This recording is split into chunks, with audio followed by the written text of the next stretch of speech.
여러분 주변에 SNS를 전혀 하지 않는 사람이 있나요? 아니면 계정은 있지만 사진 한 장 올리지 않는 사람이요. 예전에는 그런 사람들을 이상하게 봤었죠. 뭔가 숨길 게 있나? 소통에 관심이 없나? 아니면 그냥 세상 물정 모르는 사람인가 하고요. 그런데 지금은 오히려 그 반대입니다. SNS에 자신의 모든 걸 올리는 사람들이 위험해 보이거든요.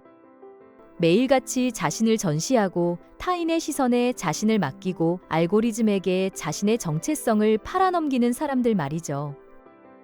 오늘은 이 이야기를 한번 깊이 있게 파헤쳐 보겠습니다.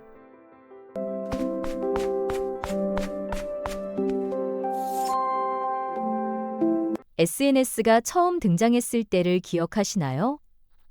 2000년대 중반에서 후반, 싸이월드나 페이스북이 막 유행하기 시작했던 그 시절 말입니다. 그때는 정말 순수했어요. 해외에 사는 친구랑 연락하고 싶어서, 오랜만에 본 가족 사진을 공유하고 싶어서, 그냥 재미있는 일상을 나누고 싶어서 사진을 올렸거든요. 그때는 좋아요가 몇 개 달리는지, 조회수가 얼마나 나오는지 그런 거 별 신경 안 썼습니다. 미니 홈피에 일촌평 달고 방명록에 안부 적고 그게 전부였죠. 하지만 시간이 지나면서 뭔가 이상해지기 시작했죠. SNS가 단순한 소통 도구에서 경쟁의 장으로 바뀌어버린 겁니다. 누가 더 많은 팔로워를 가지고 있는지, 누구 게시물이 더 많은 반응을 얻는지, 그게 곧 그 사람의 가치를 나타내는 것처럼 되어버렸어요. 심리학자들은 이런 변화를 외재적 동기라고 부릅니다. 내가 진짜 좋아서 하는 게 아니라 남들한테 잘 보이려고, 남들이 원하는 모습을 보여주려고 하는 거죠. 내면의 즐거움보다 외부의 인정이 더 중요해진 겁니다. 그래서 지금은 어떻게 됐나요? 레스토랑에 가면 음식이 나오자마자 먹는 게 아니라 사진부터 찍습니다. 배가 고파 죽겠는데도 말이죠. 그것도 한두 장이 아니에요. 각도 바꿔가면서 조명 맞춰가면서 완벽한 사진이 나올 때까지 찍고 또 찍습니다. 왜요? 내 추억을 남기려고? 아니죠. 내 팔로워들한테 내가 비싼 식당 다닌다는 걸 보여주려고 하는 겁니다. 완전히 연극이에요. 그리고 우리는 모두 그 무대 위에 올라가 있는 배우들이죠. 문제는 이 연극이 않는다는 겁니다. 퇴근하고 집에 가도 주말에 쉬어도 이 무대는 24시간 열려 있거든요. 여기서 재미있는 현상 하나를 얘기해 볼게요. 사진가의 역설이라는 건데요. 여러분도 경험해 봤을 겁니다. 좋아하는 가수 콘서트에 갔다고 생각해 보세요. 무대 위에서 내가 가장 좋아하는 노래가 흘러나오고 그 순간이 너무 좋아서 온몸으로 느끼고 있는데 갑자기 이런 생각이 드는 겁니다. 아, 사진을 안 찍었네? 그 순간부터 집중이 안 돼요. 사진 찍어야 한다는 생각에 그 경험 자체가 망가지는 거죠. 휴대폰 화면만 쳐다보면서 실제 무대는 제대로 보지도 못하는 거예요. 이게 바로 역설입니다. 그 순간을 기억하려고 사진을 찍는데 사진 찍으려다 보니까 정작 그 순간 자체를 제대로 느끼지 못하게 되는 거거든요. 내가 거기 있었다는 걸 증명하려는 욕구가 오히려 그 경험의 가치를 떨어뜨리는 겁니다. 이 모순에서 벗어나는 유일한 방법은 뭘까요? 간단합니다. SNS에 올리는 걸 포기하는 거예요. 그냥 그 순간에 온전히 있는 겁니다. 19세기 덴마크 철학자 키에르케고르는 이미 이런 문제를 예견했습니다. 그는 군중은 거짓이다 라고 말했어요. 사람들이 군중 속에 숨어서 자기 자신을 잃어버리고 유행만 따라가면서 진짜 자신의 모습을 잊어버린다는 거죠. 키에르케고르가 그때 SNS를 봤다면 뭐라고 했을까요? 아마 기절했을 겁니다. 지금의 군중은 단순히 다른 사람들만이 아니거든요. 알고리즘이라는 괴물이 있어요. 보이지 않지만 엄청나게 강력한 군중이죠. 알고리즘은 우리가 뭘 봐야 하는지, 뭘 좋아해야 하는지, 어떤 모습이어야 하는지를 끊임없이 주입합니다. 여러분의 휴대폰 카메라가 구식이라고요? 그럼 새 아이폰을 사라고 광고가 뜨죠. 몸매가 마음에 안 든다고요? 그럼 다이어트 제품 광고가 따라다닙니다. 이 모든 게 알고리즘이 만들어낸 욕망이에요. 우리의 불안함이 곧 기업들의 수익이 되는 구조죠. 여러분이 불안할수록, 부족함을 느낄수록 이 시스템은 더 많은 돈을 벌어들입니다. 프랑스 철학자 알베르 카미는 이렇게 말했습니다. 반항을 통해 의식이 태어난다고요. SNS에 사진을 올리지 않는 사람들은 카미가 말한 반항자들입니다. 이들은 SNS의 게임 자체를 거부하는 거예요. 이상한 규칙들을 받아들이는 건 자기 자신을 억압하는 거나 마찬가지라고 생각하는 거죠. 요즘 시대에 침묵을 선택한다는 건 일종의 디지털 파업입니다. 진정성을 죽이는 시스템에 더 이상 기여하지 않겠다는 선언이죠. 1960년대 길 스콧 헤론이 혁명은 TV로 방송되지 않을 것이다 라고 노래했듯이 지금의 진짜 혁명은 SNS에 올라오지 않습니다. 그런데 여기서 조심해야 할 게 있습니다. SNS를 안 한다고 해서 그게 자동으로 멋진 건 아니에요. 중요한 건 왜 안 하느냐 하는 겁니다.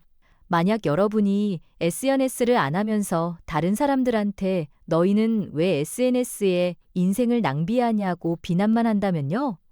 그건 또 다른 형태의 가식입니다. 본질을 놓치는 거예요. SNS를 떠나는 이유는 남을 판단하려는 게 아니라 진짜 자기 삶을 살기 위해서거든요. 우월감을 느끼려고 하는 게 아니라 자유를 되찾으려는 거예요. 특히 요즘 젊은 세대한테는 SNS가 공기처럼 당연한 겁니다. G세대나 알파 세대한테 SNS 하지 말라고 하는 건 뜨거운 여름날 콜라 마지 말라고 하는 것과 비슷해요. 이해는 하지만 실천하기는 어려운 거죠. 심리학자 데이비드 엘킨드는 청소년기에는 상상 속에 관객이 있다고 했습니다. 휴대폰을 꺼놓아도 항상 누군가 자신을 보고 있다고 느끼는 거예요. 그래서 청소년들은 자기 외모나 행동에 엄청 민감합니다. 다른 사람이 자기를 어떻게 볼까 끊임없이 신경 쓰죠. 요즘 아이들 보면 신기한 게 많죠. 67이라는 밈을 아시나요?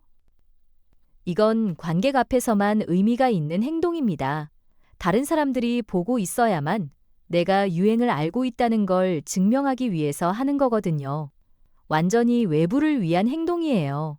예전에는 아이들이 마이클 조던 같은 운동선수를 동경했는데 지금은 유튜버나 스트리머를 롤모델로 삼습니다. 심지어 말투까지 바뀌었어요. 틱톡 액센트라고 들어보셨나요? 온라인에서 만들어진 말투로 실제 대화를 하는 겁니다. 억양이나 말하는 속도, 강조하는 방식까지 다 틱톡에서 배운 거예요. 요즘은 챗이라는 단어까지 나왔어요. 스트리밍에서 시청자들을 부르는 말인데 이제는 일상생활에서도 씁니다. 채? 이거 말이 돼? 처럼요. 마치 자기 인생이 라이브 방송인 것처럼 보이지 않는 관객한테 말을 거는 겁니다. 이게 얼마나 무서운 현상인지 생각해 보세요. 모든 대화가 잠재적인 콘텐츠가 되고 모든 사람이 바이럴될 준비가 된 크리에이터가 되어버린 거예요. 심지어 자기 자신과 독백할 때도 책이라는 단어를 쓰는 경우가 있습니다. 현실과 온라인의 경계가 완전히 무너진 거죠. SNS에 사진을 올리면 여러분의 정체성이 굳어집니다. 결정화된 자아라고 부르는 건데요. 여러분이 올린 모든 게시물, 좋아요, 공유, 그 모든 게 여러분이라는 사람을 정의하게 돼요. 그리고 한번 정의되면 바꾸기가 엄청 힘들어집니다. 만약 여러분이 항상 밝고 긍정적인 이미지를 보여줬는데 갑자기 우울한 글을 올리면 어떻게 될까요? 사람들은 당황합니다.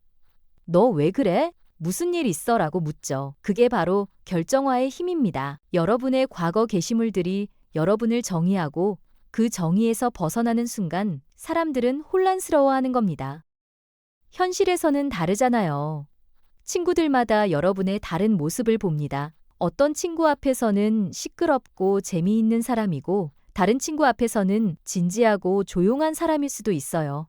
가족 앞에서의 나, 직장 동료 앞에서의 나 다 다르죠. 그게 정상입니다. 사람은 원래 상황에 따라 유동적이거든요. 그런데 SNS에서는 그게 허용이 안 돼요.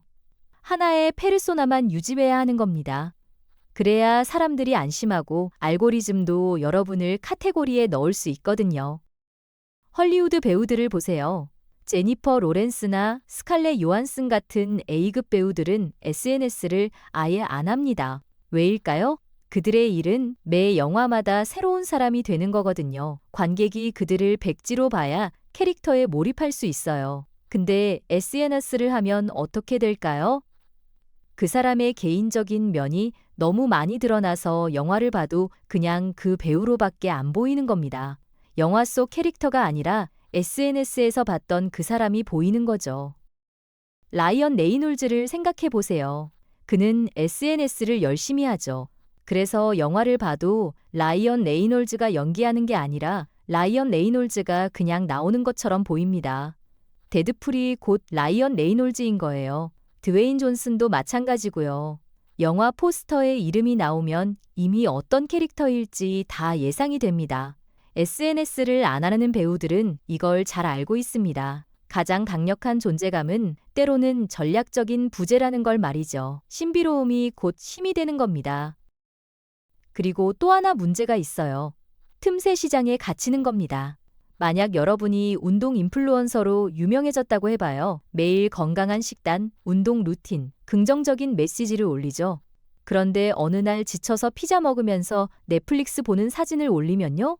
팔로워가 줄어듭니다. 이 사람 뭐야? 거짓말쟁이였네 라는 반응이 나와요. 더 이상 인간이 아니에요. 그냥 상품이 된 거죠. 브랜드 이미지를 가진 상품 말입니다. 여러분의 일관성이 곧 상품의 신뢰도가 되는 거예요. 심지어 더 무서운 건 이겁니다. 여러분이 뭔가 새로운 걸 시도하고 싶어도 못해요.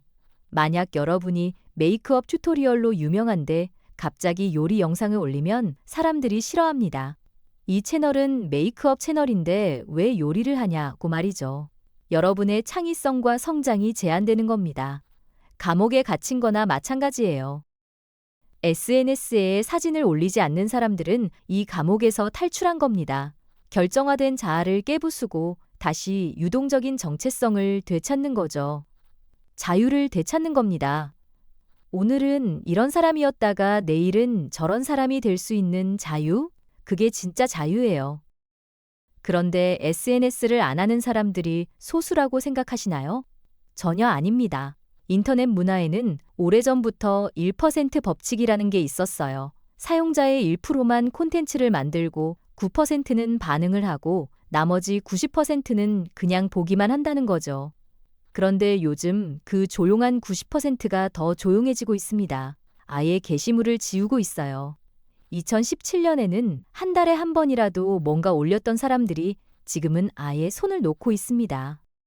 2023년 조사에 따르면 Z세대의 47%가 반응이 적게 나온 게시물을 삭제한다고 합니다. 그리고 3명 중 1명은 아예 게시물 올리는 걸 두려워해서 안 올려요. 평가받는 게 무섭다는 거죠. 근데 이게 SNS를 완전히 끊는다는 의미는 아닙니다. 대신 공개적인 방송에서 사적인 방송으로 옮겨가는 거예요. 큰 무대에서 내려와서 작은 거실로 들어가는 거죠. 핀스타 아시나요? 가짜 인스타그램 계정이라는 뜻인데 친한 친구들하고만 공유하는 비공개 계정입니다. 인스타그램의 친한 친구 리스트도 비슷하죠? 소수의 신뢰할 수 있는 사람들하고만 공유하는 겁니다. 그리고 24시간 후에 사라지는 스토리 기능이 엄청 인기가 많아요. 인스타그램, 틱톡, 왓츠앱, 스냅챗 다 스토리 기능이 있죠. 왜 인기가 많을까요? 영구적인 기록이 안 남으니까 부담이 덜한 겁니다. 실수해도 괜찮고 완벽하지 않아도 괜찮아요. 어차피 하루 지나면 사라지니까요. 우리가 목격하고 있는 건 조용한 참여자의 부상입니다. 알고리즘의 게임에 참여하기를 거부하는 새로운 세대죠. 근데 이들도 SNS의 나쁜 영향에서 완전히 자유롭지는 않아요. 차별을 줄였다고 해서 비교나 불안에서 벗어나는 건 아니거든요. 다른 사람들의 게시물은 여전히 보고 있으니까요. 자기는 안 올리면서 남들 거는 보는 거예요. 이것도 어떻게 보면 고통스럽죠. 일방적으로 구경만 하는 거니까요. 아이러니한 게 뭔지 아세요? 겉으로 보면 모두가 활발하게 SNS를 하는 것처럼 보이지만 실제로는 대다수가 조용히 있습니다. 침묵하는 다수가 진짜 권력을 쥐고 있는 거예요. 언젠가는 이들이 대규모로 빠져나갈 겁니다. 그러면 테크 기업들이 타격을 입겠죠. 사용자가 줄어들고 광고 수익이 떨어지고 주가가 폭락할 수도 있어요. 그때서야 이 기업들이 뭔가 변화를 시도하겠죠. 하지만 그때는 이미 늦을 겁니다. 여기서 하나 더 짚고 넘어가야 할 게 있어요. SNS를 안 하는 게 항상 쉬운 선택은 아니라는 겁니다. 특히 한국 사회에서는 더 그래요. 단체 카톡방에서 사진 공유하고 인스타 스토리로 일상 공유하는 게 일종의 사회적 의무처럼 여겨지거든요. 모임 사진 올릴 때 자기만 빠지면 왠지 모르게 미안하고 친구들이 태그하면 응답해줘야 할 것 같고요. 거절하면 분위기 깨는 사람이 되는 것 같은 압박이 있습니다. 그리고 직장 생활에서도 마찬가지예요. 회사 공식 인스타에 자기 얼굴이 안 나오면 비협조적인 사람으로 보일까봐 걱정되죠. 실제로 어떤 회사들은 직원들한테 회사 SNS 게시물에 좋아요 누르고 공유하라고 압력을 넣기도 합니다. SNS가 선택이 아니라 의무가 되어버린 거예요. 이런 환경에서 SNS를 안 한다는 건 용기가 필요한 일입니다. 또 다른 측면도 있어요. FOO라고 들어보셨죠? 포모, 즉 소외되는 것에 대한 두려움입니다. SNS를 안 하면 친구들이 무슨 일을 하는지 모르고 새로운 유행이 뭔지 모르고 중요한 소식을 놓칠 수 있어요. 그래서 많은 사람들이 나는 SNS를 끊고 싶은데 그러면 너무 외로울 것 같아 라고 말합니다. 이건 진짜 딜레마예요. SNS가 우리를 불행하게 만드는 걸 알지만 동시에 사회적 연결의 주요 수단이기도 하니까요. 그렇다면 해결책은 뭘까요? 완전히 끊는 게 답일까요? 꼭 그렇지는 않습니다. 어떤 사람들은 중간 지점을 찾아요. SNS를 하되 자신만의 규칙을 만드는 거죠. 예를 들면 하루에 30분만 보기, 주말에는 앱 삭제하기, 알림 다 끄기, 자기 전에는 절대 안 보기 같은 거요. 또 어떤 사람들은 소비는 하되 생산은 안 하는 방식을 택합니다. 다른 사람 게시물은 보지만 자기는 안 올리는 거죠. 중요한 건 자기만의 경계를 정하는 겁니다. 무조건 SNS를 악으로 보고 완전히 끊을 필요는 없어요. 대신 내가 SNS를 쓰는 이유가 뭔지, 어떤 부분이 나를 불편하게 만드는지를 명확히 아는 게 중요합니다. 그리고 그 불편한 부분만 잘라내는 거예요.